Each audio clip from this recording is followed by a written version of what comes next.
प्रणाम, नमस्कार सभी को। आज हिंदी नव साहित्य हिंदी कविता यूट्यूब चैनल पर उपस्थित हुए हैं।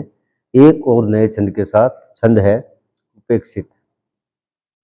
शिक्षित कहो, उपेक्षा किन की जाती थी, चाहे वो सतयुग हो, द्वापर हो, त्रेता हो और कलयुग हो। तो हर युग में हमारी उपेक्षा की गई है। और उपेक्षा के पीछे क्या कहानी है। और जब ये लोकतंत्र हमारा देश आज़ाद हुआ, नया संविधान बना, संविधान में सब कुछ अधिकार दिए गए, तो बहुत से जो उच्च वर्ग के लोग थे, जो सवर्ण वर्ग के लोग थे, उनको बहुत ईर्ष्या हुई बराबरी का अधिकार मिलने से। तो लेकिन हमारी अभिव्यक्ति, हम बोल सकते हैं, कह सकते हैं, गा सकते हैं, लिख सकते हैं, पढ़ सकते हैं, ये अधिकार तो मिल गया, लेकिन हमें समाज में आज भी उसी जातिवाद का शिकार होना पड़ता है। तो किसी ब्राह्मण के या कोई उच्च जात के घर जाते हैं तो हमें वो दर्जा नहीं मिलता है जो मिलना चाहिए, जो संविधान में है। जाति के आधार पर, लिंग के आधार पर, धर्म के आधार पर, संप्रदाय के आधार पर किसी भी प्रकार से के साथ भेदभाव नहीं होना चाहिए। क्योंकि अब जो पीढ़ी है वो समझदार हो चुकी है, आगे से आगे बढ़ती जा रही है। तो सुनिए, छंद है उपेक्षित।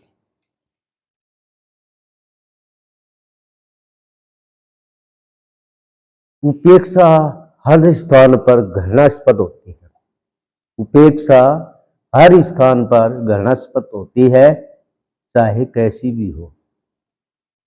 मतलब उपेक्षा किसी की भी करो, हर जगह घृणास्पद भी होती है, घृणा की दृष्टि से देखा जाता है, चाहे वो कैसी भी हो, सामाजिक, आर्थिक, धार्मिक, किस प्रकार की भी हो। उपेक्षा हर स्थान पर घृणास्पद होती है, चाहे कैसी भी हो। ध्यान नहीं देते हैं उनके प्रति जो सदियों से नगण्य होते हैं। ध्यान नहीं देते हैं उनके प्रति जो सदियों से नगण्य होते हैं। नगण्य का मतलब जिसको गिना ही नहीं जाता है, इंसानों की श्रेणी में नहीं आता, वो नगण्य था। ध्यान नहीं देते हैं उनके प्रति जो सदियों से नगण्य हैं, मतलब करने लायक भी नहीं है, उनकी श्रेणी में आते हैं। गुलामी के पीछे की पूरी कहानी बताऊंगा, गुलामी के पीछे की पूरी कहानी बताऊंगा।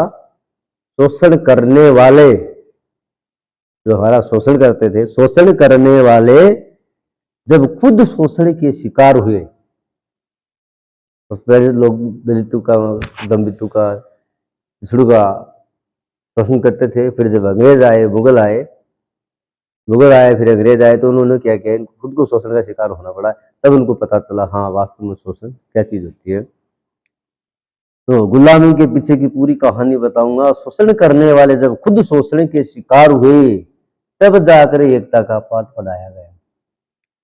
तब इनके अंदर राष्ट्रवाद की भावना, एकता की भावना, एकजुट होना, साथ साथ रहना की भावना थोड़ी सी हुई, लेकिन पूर्ण रूप से नहीं।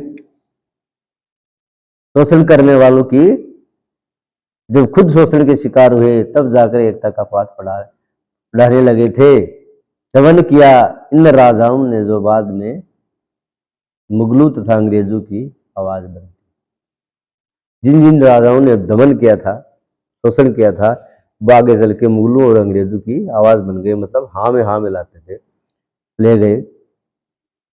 उपेक्षित ध्यान नहीं देते हैं उनके प्रति जो सदियों से नगण्य है। ध्यान नहीं देते उनके प्रति जो सदियों से नगण्य है। उपेक्षित कौन होता है? प्रश्न उठता है कि उपेक्षित कौन होता है, क्या कारण होता है, किसे कैसे कर सकते हो उपेक्षित? उपेक्षित कौन होता है? जीने के सिवाय उसके पास हक अधिकार नहीं होते हैं। जीने के सिवाय और कोई अधिकार नहीं होता है। न वो धार्मिक कार्यक्रम में शामिल हो सकता है, न समाज में सामाजिक रूप से अलग रहता है, धार्मिक रूप से अलग रहता है, आर्थिक, मानसिक सभी प्रकार से वो गुलाम हो गए। अपने बच्चों की शादी विवाह में भी कर देना पड़ता था, टैक्स देना पड़ता था। इस प्रकार की सिचुएशन से गुजर रहे था, वो सब उपेक्षित थे। उपेक्षित कौन होता है? जीने के सिवाय उसके पास हक अधिकार नहीं होते हैं। इनको राजा अवशेष या अविशेष मानते थे। इनको राजा अवशेष यानी बचे हुए या अविशेष, विशेष नहीं है, खास नहीं है, आम नहीं है, बिल्कुल लो कैटेगरी है, अविशेष मानते थे, काम लेते थे अविराम, लगातार इनसे शोषण बेगारी करवाते थे। अविराम, बिना रुके, लगातार, कंटिन्यू, अविराम। पीछे पीछे झाड़ू, पीछे झाड़ू, आगे मटकी रहती थी, आगे गले में मटकी बंधी रहती थी, पीछे झाड़ू आगे मटकी बंधी रहती थी, जो हमेशा दरबारों में पीछे हांडी, पीछे झाड़ू आगे हांडी बंधी रहती थी। और फिर आगे कहता है दरबारों में हमेशा क्या होता था? दरबारों में आसक्त के चरखे चलते रहते थे। आसक्त,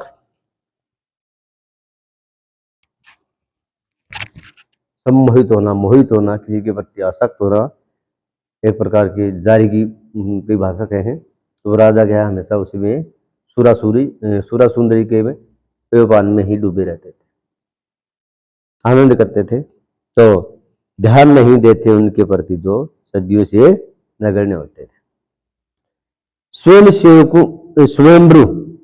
स्वयंभू के चक्कर में पड़ोसी रियासत पर आक्रमण कर देते थे। ये एक बहुत बड़ी घटना थी कि पड़ोसी राज्य पे आक्रमण कर देते, या तो हमारे अधीन हो जाओ या हमारे साथ संबंध कर लो, आपकी बच्ची की शादी हमारे साथ कर लो। तो रियासत शहर से स्वीकार कर लेता तो ठीक है, और नहीं करता तो फिर उस पर आक्रमण करके उसको हरा देते थे, उसकी लड़की को स्वयंवर यानी उठाकर ले आते थे जबरन। स्वयंभू के चक्कर में पड़ोसी रियासत पर आक्रमण कर देते थे, शत्रुता की डोर बढ़ती गई। इस प्रकार से रियासतें आपस में लड़ने झगड़ने लगी और उनका फायदा आगे जाके अंग्रेजों ने उठाया। तो शत्रुता की डोर बढ़ती गई कि रुकने का नाम भी नहीं लेती थी, बढ़ती गई शत्रुता के आगे। दलितों, शोषितों, कुंठितों को सामाजिक, आर्थिक, राजनीतिक तथा धार्मिक और अन्य हकों के लिए काफी दूर बता दिया ना। दलितों, दंबितों, शोषितों, कुंठितों, जिनको सामाजिक, आर्थिक और राजनीतिक तथा धार्मिक और इसके अलावा अन्य भी जो भी अधिकार थे उनसे कुछ दूर रहते थे। इनको इनका आवाज तक नहीं होने देते थे कि इनको ये अधिकार मिलना चाहिए या नहीं मिलना चाहिए। ध्यान नहीं देते थे उनके प्रति जो सदियों से नगण्य होते थे। ध्यान नहीं देते हैं उनके प्रति जो सदियों से नगण्य होते हैं। हमेशा नमित रखते थे इन लोगों को, और बच्चों की विवाह शादी में कर भी देने होते थे। हमेशा नमित रखते थे, नमित का मतलब दबाकर, अपने से ऊपर उठने। हमेशा नमित रखते थे इन लोगों को, और दूसरा और क्या करता था? उनकी बच्चों की शादी विवाह में टैक्स भी लेते थे, कर भी ले लेते थे, देने होते थे। मन राय कह सत सत नमन अम्बेडकर जी को, मन राय कह सत सत नमन अम्बेडकर जी को, जो सबको जीना सिखा गए थे, जो सबको जीना सिखा गए थे। उपेक्षा कर, उपेक्षा हर स्थान पर घृणास्पद होती है, चाहे कैसी भी हो। उपेक्षा हर स्थान पर घृणास्पद होती है, चाहे कैसी भी हो,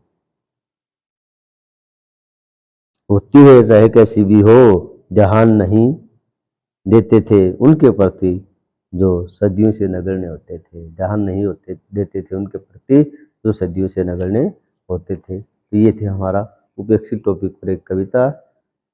बहुत बहुत धन्यवाद। जय हिंद, जय भारत, जय श्री राम।